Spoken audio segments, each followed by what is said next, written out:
And we're back. Hello, everybody, and welcome back to Roll Circle. I'm trying to be as careful with this table as I can because it shakes a lot. My name's Nathaniel. I'm one of the hosts here at the channel. I'm joined by my lovely co-host in Ashley. Say hi. Hi, everyone. There she is. Look at that pretty ring. Anyways, we're back. We're here. We're awesome, I guess. Yes. We're recording this at the end of the first week of being teachers, so we are tired and exhausted. And a moment, you guys. It sure has. But we're here, and we're doing this, and we're super excited to be opening the Edge of Eternities pre-cons, which came out, what, like 2 weeks ago? Something like that? 2 weeks ago. Right? That's pretty close. They've been out for about 2 weeks or something like that. Now, they've been spoiled for longer than that, but... No, they came out a week ago. Okay, a week ago. But they technically come out at pre-release. So. Anyways. Technically more than that. So they've been spoiled for a while, but we are excited to break into these relatively close to... Oh, we had a focusing like trauma there. But yes, we're starting out with the World Shaper one, which is exciting. This is the land sacking one, essentially, kind of landfall and land sacking and permanent sacking deck, which I've been told can get a lot stronger than what's in here, but I'm still excited to open it for what it's worth. And these videos can get kind of long, so I am going to jump straight into things. Before we do that, though, and read the back and get into the coolness of this video, I just wanted to say if you guys enjoy this content or want to see content like it from the channel, we are a tiny channel, and any like, comment, subscription helps us out a ton. You guys are what makes Roll so awesome. So keep being super cool, keep being super awesome, and yeah, we appreciate you guys so much. All right, here we go. Terraform and Terrorize. Battle your friends with powerful creatures and spectacular spells in Commander, Magic's most popular multiplayer format. Terraform the world with Hearthhole, which is a spacecraft. A spacecraft commander you can upgrade with greater abilities over time. Reap the benefits of playing and destroying lands, then build them back to your specifications. That way, you'll always hold the high ground. And of course, it's just showing you that you can play as either as commander, which is interesting that you can play as you can have your spacecraft as a commander here, and then you have Hearthhole. The World Seed is a massive seed ship watching over its growing brood of Eumidians on the planet Avenda, which I think are the insect people. Okay. Which is why it's like genealogy or whatever is that one card. I don't know. Yes. It's pronounced U, but it's spelled EU. Anyways, Zarel, the director of the planet's Terra Symbiosis, which is a card, operation, joins Hearthhole in a desperate fight to ensure the brood's protection from outside threats. Bum, bum, bum. Dun, dun, dun. See, I shook that above the table so that it didn't shake everything known to mankind. All right, here we go. Opening the... for what it's worth, these ones are like the kind of rectangular shape again. Yes, so praise the Lord. we're back to that. Because we were doing Ixalan previously, which were some older style. All right, make earth-shaking plays. Bum, bum, bum. All right, we're in. We're in! All right, and just like that, there's trash. Throw it at a fiance. Yeah. I didn't actually throw it at her. Ooh. Our coveted cool deck box, deck which box. is all cosmic in nature. Looking all fancy. I ain't gonna lie, that one looks cool as hell. I will say, Edge of Eternities art-wise absolutely killed it. Like they did. The Magic artists deserve a raise, and I hope it's not AI generated. You know what? We pray for that one. We pray. All right, let's break into this. So we get our little pamphlet, which we'll be breaking into in a second. I do have to take a moment to talk to you guys about this deck box because this is like $50. I'm gonna smack you so hard. Don't even start. We don't live with the people anymore. It's just if a cardboard. I smack you, no one's gonna hear it. It's just, it'll be on video. I can delete the video. I'm blinking twice, guys. I'm blinking twice. No, he ain't. I'm joking. He loves me. Some cool art here on our trash. I'm not as sturdy. That didn't even hit it, by the way. It hit my arm. Barely. It landed on the arm of barely. the chair. Okay, so you get the deck itself, which of course we're going to go through. That's the whole point of the video. The coveted Collector Booster Sample Pack. The only reason you buy these, I don't know why you would buy them for any other reason. I don't know what this pile of junk is. And then our little pamphlet that tells us what we have. And of course, the deck box, the real reason you buy the pre-con. All right.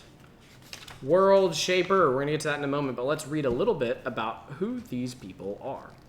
All right, Hearthhole, the World Seed. Though it may be a colossal transport vessel, Hearthhole is technically an ancient living Eumidian that has grown massive enough over the centuries to travel the stars with an entire brood of seed pods. Unlike other Eumidian seed ships, Hearthhole is conscious and self-aware of the work that it engages in, feeling a strong attachment towards its brood children settled on the planet Avendo. This protective instinct proved to be extremely warranted. Cav colonizers, having all but destroyed their homeland of Cavaron, have turned their attention towards Avendo as a place to settle and mine for natural resources. As long as Hearthhole watches over the planet, the fledgling Eumidian brood holds a fighting chance against the Cav. That's really cool. So it's like it's one of those like Leviathan living ships, which is pretty cool. And then we have Zarel Genesis Shepherd, which is the proper commander. On Avendo, Zarel is the lead officer for the current stage of Eumidian terrasymbiosis process. Terrasymbiosis is a Eumidian technique of terraforming planets while their internal biology adapts to accommodate the world they are simultaneously converting into a verdant and habitable home. Wow, that was a lot of words. This mutual adaptation strategy dramatically speeds up the process, efficiently seeding Eumidians across the stars. However, the weight of Zarel's task on Avendo is enormous. He must manage the terrasymbiosis of the world while defending it from the Cav colonists attempting to claim it for themselves. He's fully aware that he will not live long enough to see the project's completion, but he's committed his life to advancing this cause. That's respectable. That is. I respect that. These are your different colors and why you play what you play, commander rules if you don't know how to play it, and playing the deck, of which we actually got a pretty good paragraph this time. Oh, okay. Terraform the planet of Avendo by sacrificing your lands and replacing them with new ones. Take advantage of your lands, entering and leaving the battlefield with powerful landfall rewards like Moraug, Fury of Akalm, and explosive sacrifice payoffs like Scoring Swarm. Your commander, Hearthhole. Oh, are you supposed to run Hearthhole as the commander? You're supposed to run Hearthhole as the commander. The spaceship? Or like, that's what comes as the one for the... That's so like, that's weird. what comes in front. I'm so distracted. Even though on the... Huh? Nothing. That's so weird. You are distracted. She doesn't pay attention during videos ever. Anyways, that's crazy. Because they put him on the front, right? Am I going wrong? Where'd the box end up? On the floor. Oh, all right. Well, I'm pretty sure he's on the front. That's crazy. Anyways, let's see. Your commander, Hearthhole, is a spacecraft with the new station mechanic, so you can use your creatures to upgrade it over time and unlock increasingly impactful abilities. That's crazy. Quickly power it up to the 2+ ability to start up a land-based value engine, then upgrade it to the final tier to decimate your opponent's life totals each time you sacrifice a land. Just be sure to wait until you have a lot of lands to sacrifice before fully upgrading your commander. It's vulnerable to creature removal when charged up. You can also play this deck with Zarel Genesis Shepherd as your commander. If you do, be on the lookout for opportunities to sacrifice your lands in the middle of combat to boost the size of your attackers and turn the tables. Your colony's enemies will never see it coming. Really interesting. Okay, so it's what's on top, so we're going to run this with the spacecraft as the commander. I mean, that's crazy. Over time, if I decide to change that, I'll decide to change that, but I think I'm just going to run it with what they put as the commander. You know what I mean? Like, and that's how it was made. If I was an unknowing Magic player, that's how I would run it. Yep. I mean, I do like that they straight up say, like, hey, you can run either of them as your commander, you know, in case, like, you didn't get that before. You know what I mean? 100%. Because if you're new to Commander, what are you probably going to start with? A Commander Precon. Yep. All right. I have no idea if you guys can see these, by the way. Just putting that out there. So, yeah. Just letting you know that if you can't... We apologize. We do apologize. We're going to take our Commander, set it off to the side here. Flippity-doo-dah. We will be getting into those in a wee bit, but we are going to start here with the Commander. So this says Hearthhole, the World Seed, 1 and a Jund, I believe, is what it's called. So 4 mana here. It enters and does nothing, notably. But as soon as you get it to 2+, you can pay 1, tap it, sack a land, draw 2 cards. You may play an additional land this turn. Crazy. It's not too bad. 8+, it's a Flying Vigilance Haste. Whenever you sacrifice a land, each opponent loses 2 life. Okay. So that's pretty good. All right, so that's what we're doing. We're wanting to sack lands, hurt opponents with the lands that we sack. Sounds like a strategy to me. Ashley's going to get us into our sleeves as well. Over there. Being as awesome as she is. And it is going in a red sleeve. However, the deck itself is going to be in green sleeves. I'm finally starting this thing that I'm trying to do, which is where the deck, the 99, is in its own sleeve color, and then the commander's in a different one. And I'm much less likely to shuffle my commander into the deck on accident, which I have done way too many times. I'm talking to you, Sidar. Anyways, it's just that's only because that's the deck I've played the most. All right, so we will leave this. Honestly, the coveted collector booster sample pack does exist, but we're gonna leave that over there so that I can put the commander here in the corner. All right, let's grab our tokens. First of all, if you don't know how to play, they give you a little instruction thing. That's pretty cool. Toss it as your fiance's. All right, Pest. 1/1, when this token dies, you gain 1 life. I'm like 99% sure I know what card this comes from, so that's pretty cool. I guess we'll do it this way. Then we get a clue, but a pretty cool clue, so maybe you want to add this to your clues. Ooh, maybe. Ooh, yes. I don't know. I think it's pretty. We got a Golem, a 3/3 token enchantment artifact creature Golem. We got a 3/3 beast, throwback to when this was the 3/3 beast art. Wow. 5/3 elemental, that's a pretty cool one. A 5/5 elemental for, I assume, Omnath. A 5/3 elemental. A lander token, of which I assume we might need more than one. Another pest, flippity-doo-dah.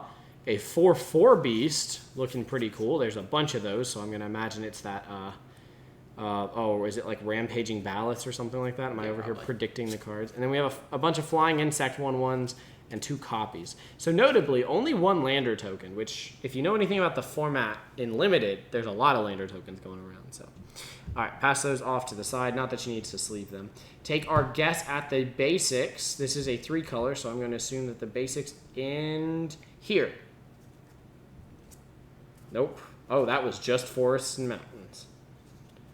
Oh boy. Also, there's only 3 mountains in this deck. That's wild.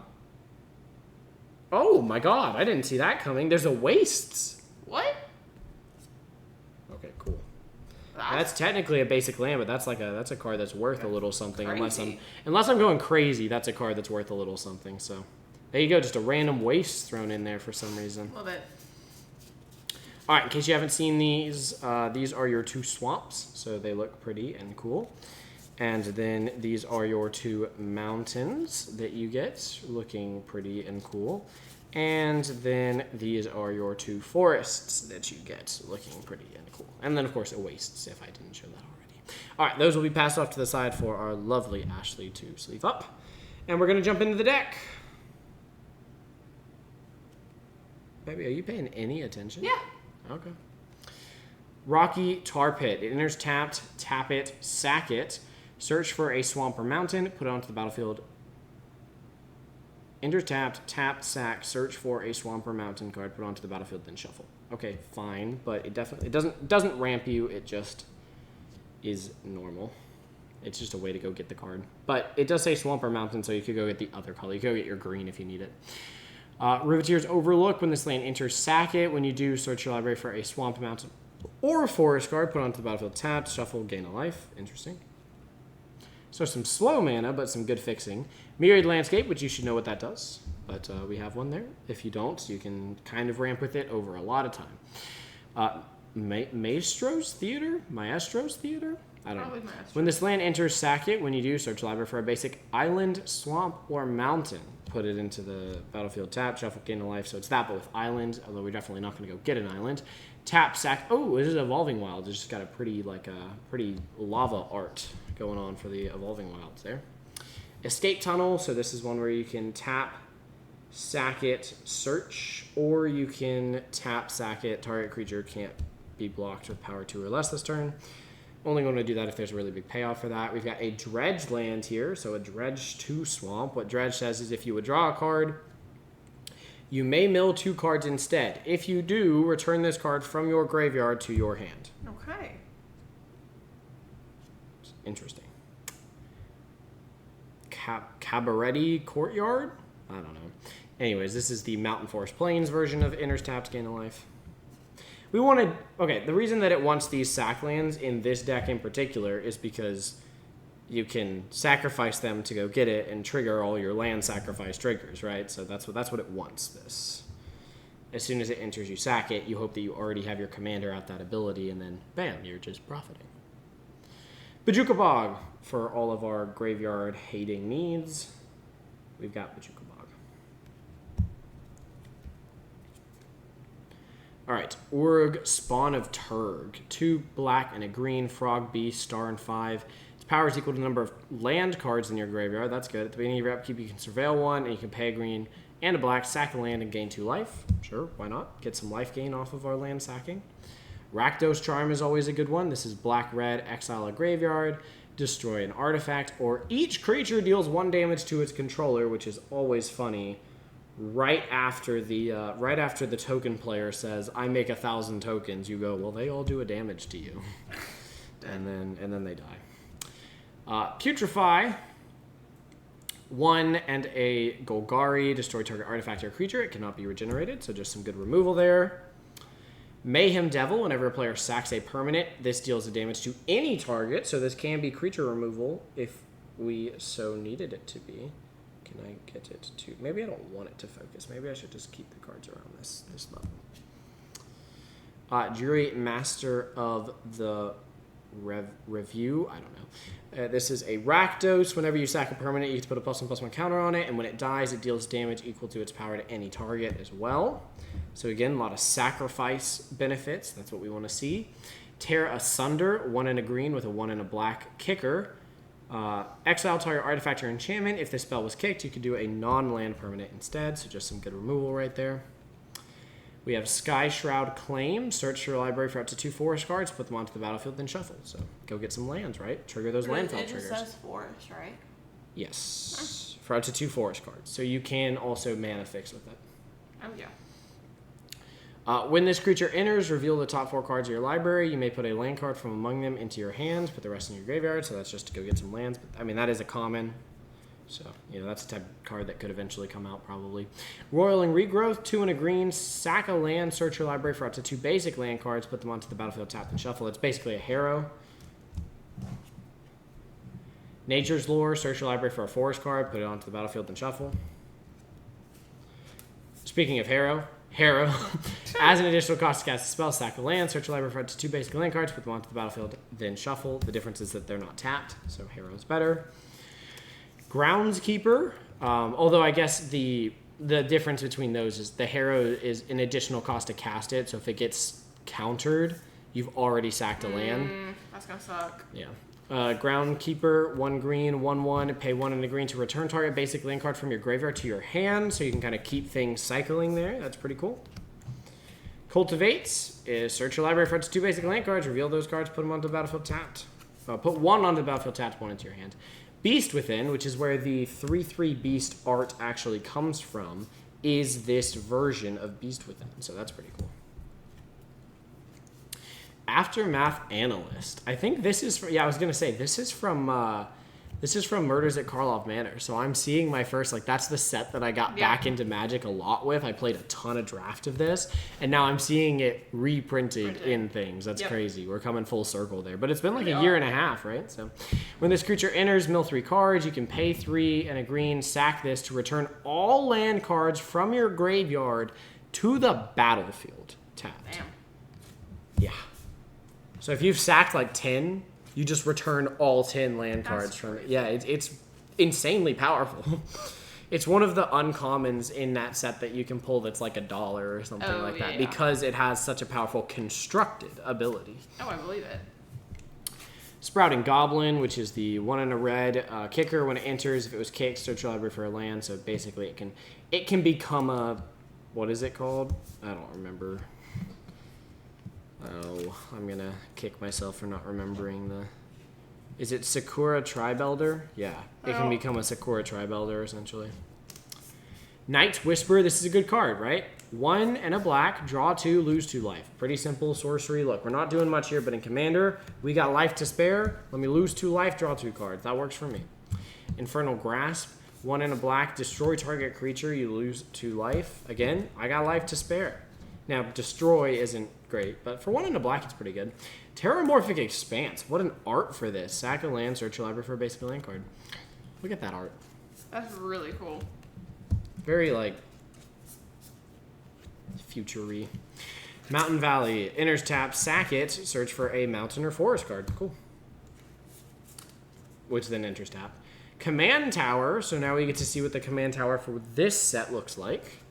Looking pretty cool. I do love that they're doing these like set-specific arts for Command Tower and stuff like that. So there's your Command Tower for what? I love it. Oh, that's a pretty cool Soul Ring. I'm not gonna lie. I'm probably gonna take it. Pretty neat, pretty nifty. So that's the Soul Wait, Ring. did you put the Soul Ring? I have not yet. No. Why? Well, I couldn't remember if you put it in my deck or not. I told you I was going to, but then I forgot to. And then Arcane Signet. That's an interesting Arcane Signet. It's like a badge on that's someone. cool, though.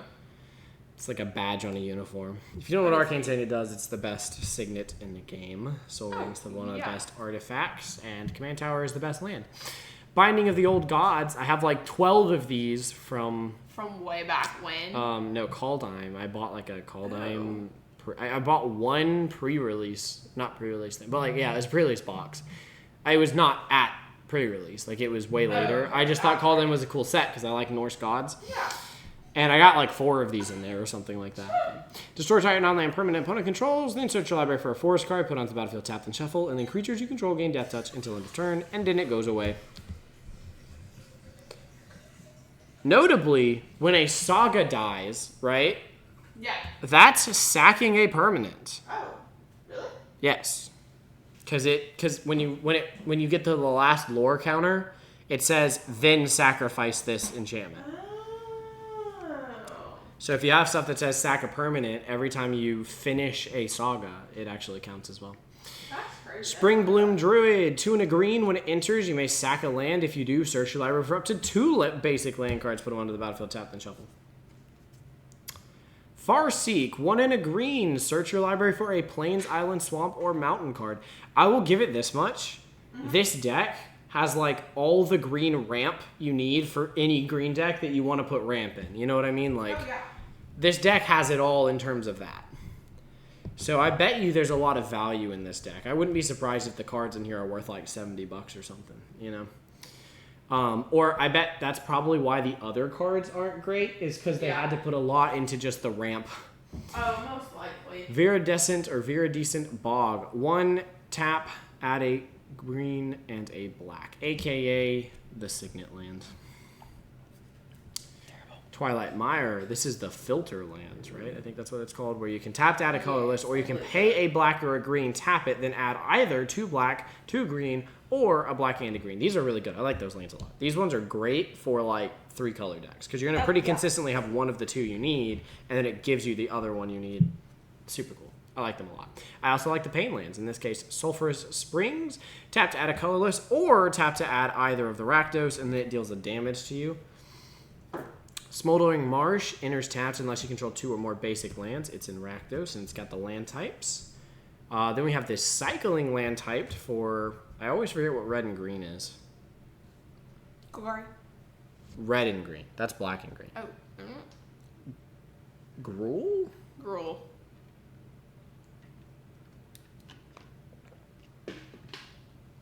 That sounds right. Lanor Waste is the pain land for Golgari. Which, again, I think there's some money in that. Then we have the pain land for Gruul. Woo! Again, there's some money in this stuff. Enters tapped unless you control 2 or more basics.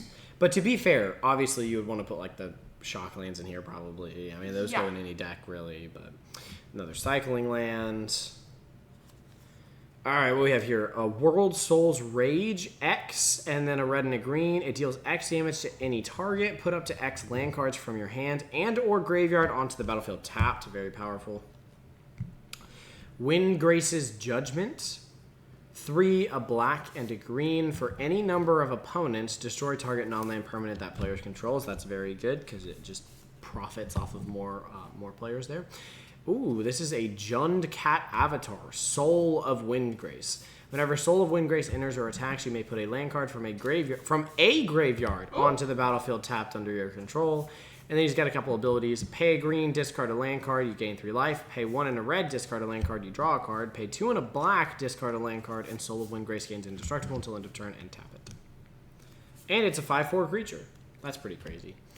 Omnath, Locus of Rage, which is a very popular commander to build. So you could always just take like a good base of this deck and build Omnath. Yeah. 5/5 Landfall. Whenever a land enters, create a 5/5.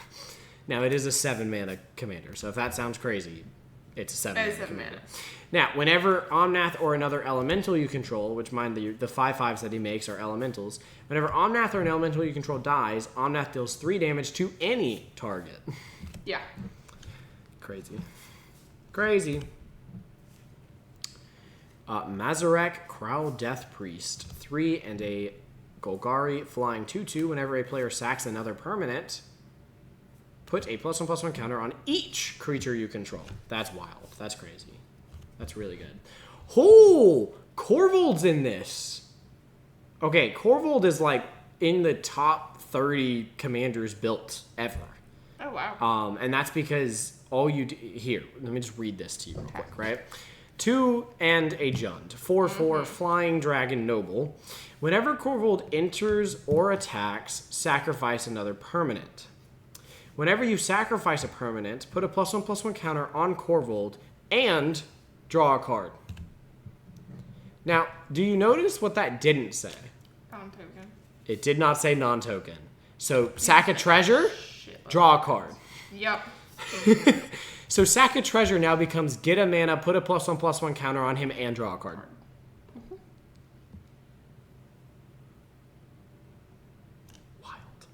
Yeah, Korvold's a really fun build, but very powerful build. It's hard to build Korvold weak. No, you just gotta build him good. I mean, you can build him weak because, like, in his original sense, he wasn't necessarily built around treasures, like in the deck he came with, because he actually came in a brawl deck.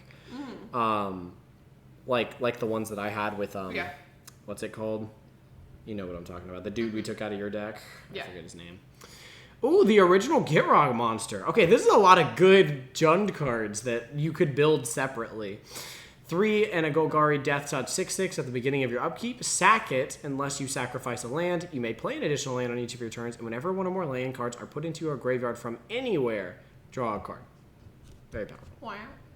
What? Gaze of Granite, or Granite.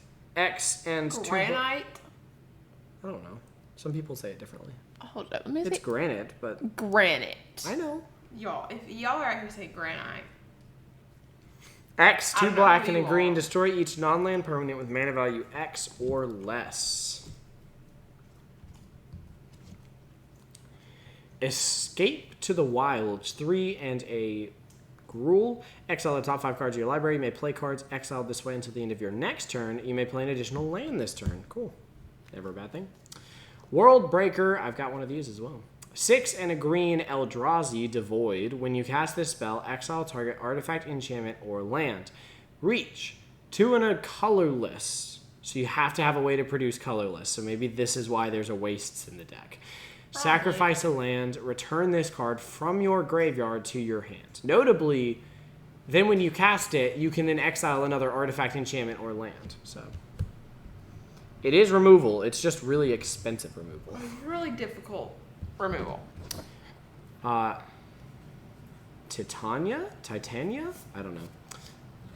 Anyways, Protector of Argoth, 3 and 2 green, elemental, 5/3. When she enters, return target land card from your graveyard to the battlefield. Whenever a land you control is put into a graveyard from the battlefield, create a 5/3 green elemental creature token. So you're going to be making a lot of creature tokens off for sacking lands. Tireless Tracker, a classic. Whenever a land enters, what happens? Put a +1/+1 counter on Tireless Tracker. Nope. Tireless Tracker makes what? Makes a type of token. Oh, clues. Yes. And then whenever you sack a clue, put a +1/+1 counter on this. Yeah. There's one. It's another something tracker that is put a plus, make like a treasure or something like that. Or put a +1/+1 or something like that. Splendid Reclamation, 3 and a green, return all land cards from your graveyard to the battlefield tap. See, so this does what that creature does in a sorcery, but still. Very powerful. There it is. I knew that's why we had all the 4/4s. Rampaging Ballast. 6 mana, 6/6, trample landfall. Whenever a land you control enters, create a 4/4 green beast creature token. Pest Infestation. I knew that was what was coming as well. Although I love this art for Pest Infestation. Look at that. That's adorable. Anyways, we've got 2x and a green. Destroy up to X target artifacts and or enchantments. Then create twice X 1/1 black and green pest creature tokens with, when this token dies, you gain 1 life. See, those are great things to sacrifice to Corvold and draw a bunch of cards, right? Yeah. Oracle of Moldiah. This is like the land card, right? 4 mana, 2/2. You may play an additional land on each of your turns. Play with the top card of your library revealed. You may play lands from the top of your library. Just play lands. You got a land, play it. Multani Yavimaia's Avatar. Crazy. 4 and 2 green, 0/0 reach trample. It gets +1/+1 for each land you control and each land card in your graveyard. Pay 1 and a green, return 2 lands you control to their owner's hand. Return this card from your graveyard to your hand. Pretty cool. Loam Crafter Fawn, 2 and a green, 3/3. When it enters, you may discard 1 or more land cards. When you do, return up to that many target non-land permanent cards from your graveyard to the battlefield. To your hand. Battlefield would be broken. Formless Genesis, 2 and a green, Shapeshifter Changeling. Create an XX colorless Shapeshifter creature token with Changeling and Death Touch, where X is the number of land cards in your graveyard. Wow. Then it has Retrace. This is interesting. You may cast this card from your graveyard by discarding a land in addition to paying its other costs. And it's a kindred sorcery, which means this counts as every creature type when you cast it. That's crazy. That's insane. So if you had something that's like when you cast a dragon, this would count as casting a dragon, even though it's a sorcery. It count as a knight. It's crazy. Yeah, it would count as a knight. I mean, it's green, but yeah, you get the gist. Count as a detective. 3 and a green, 1/1. This creature enters with a number of +1/+1 counters on it equal to the number of land cards in all graveyards. Whenever a land card is put into a graveyard from anywhere, you may pay 2 green. If you do, return this card from your graveyard to your hand. Sure. I mean, It was like a green with a splash.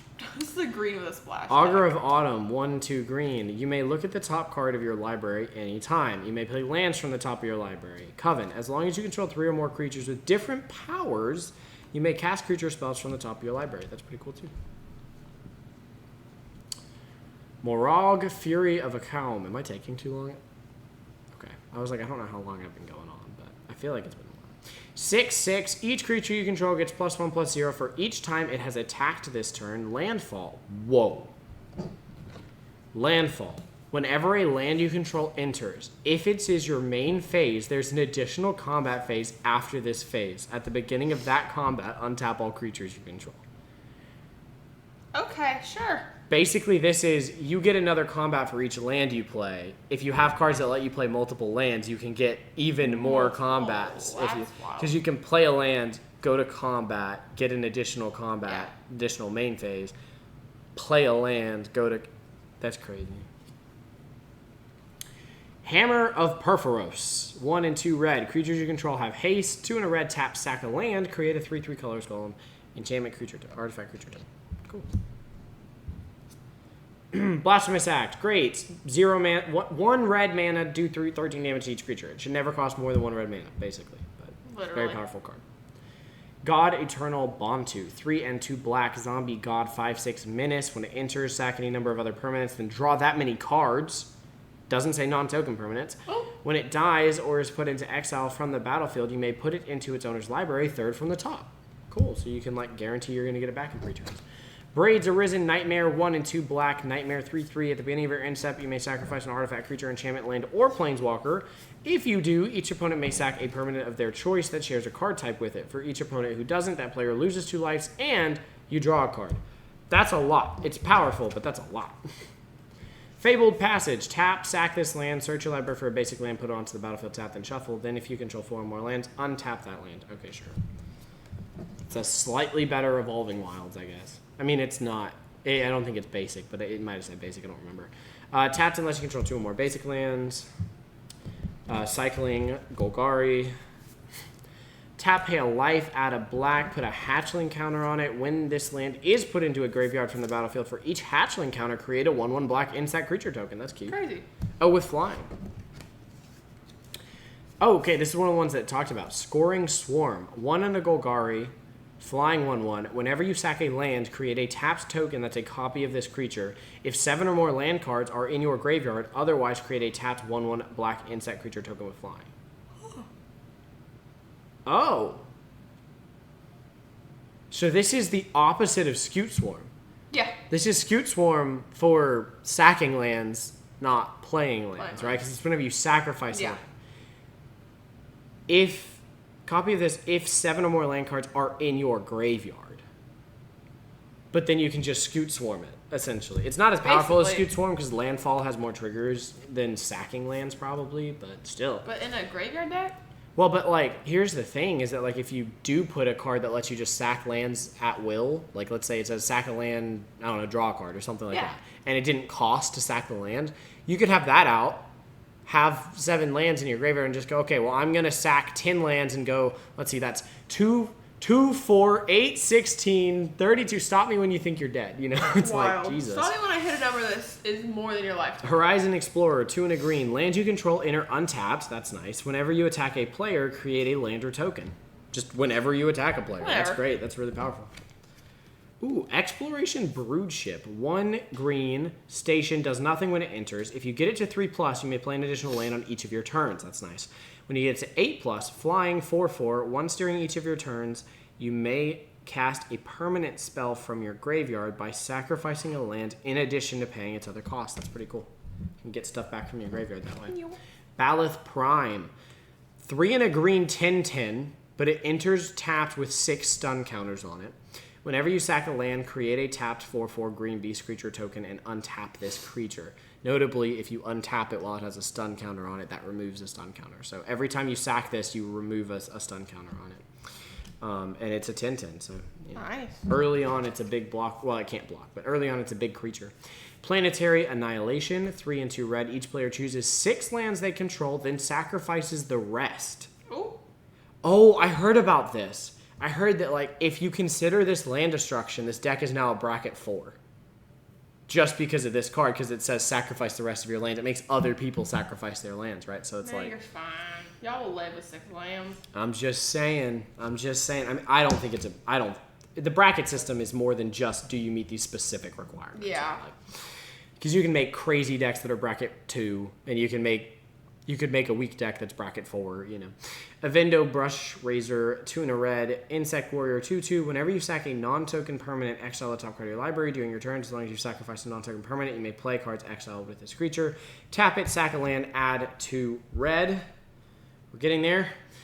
Eumidian Wastewaker, 2 and 2 black, 4/4 with Encore, 6 and 2 black. Whenever this creature attacks, you and defending player each discard a card or sacrifice a permanent. You draw a card for each land card put into a graveyard this way. It's pretty cool. And then Encore just means you make a copy for 1 turn and it attacks each player. And then what we thought would be the commander is Zarel Genesis Shepherd, which is not the commander. I really thought it was going to be. 2 and a Jund flying 2/5. You may play lands from your graveyard. Very powerful effect. Whenever you sacrifice another non-token permanent during your turn, put a number of +1/+1 counters equal to Zarel's power on up to 1 other target creature. That's pretty cool. Pretty neat. Although he doesn't actually necessarily want lands as much as the main commander does. Whew! That was quite the deck. Quite the deck. Any thoughts, comments? There's a lot going on. What do you mean? There's it feels like there's a lot going on with some of the cards, and then there's almost it feels simple and complicated all at the same time. All right, so this is our green land sacking deck with our red commander, which looks off, but it's fine. I'm sure that in the long run we will be happy that we've made the decision. Very, because I will not be able to shuffle my commander right now. We will have that. Ooh, and slippery slide. Bam! There is the Jundi main commander on top. I don't know if it's going to want to stay up. So there we have it. All right, Ashley, my love. Yes, my darling. What rating would you give the deck? Honestly, you really liked the 7. landfall one in landfall. Outlaws of Thunder Junction, right? I like land. Let's see, that one is red, green, and white. Mm-hmm. So this has black instead of white, but the red and the green are the same. Yeah. So. Mine said I like land. Okay. Land is cool. All right. Yeah, I think I'd probably land at like a But land at like a 7 probably. That's about where I'm at. All right. Bum, bum, bum, bam. Coveted collector booster sample pack. Let's see what we got. Cracking into this thing.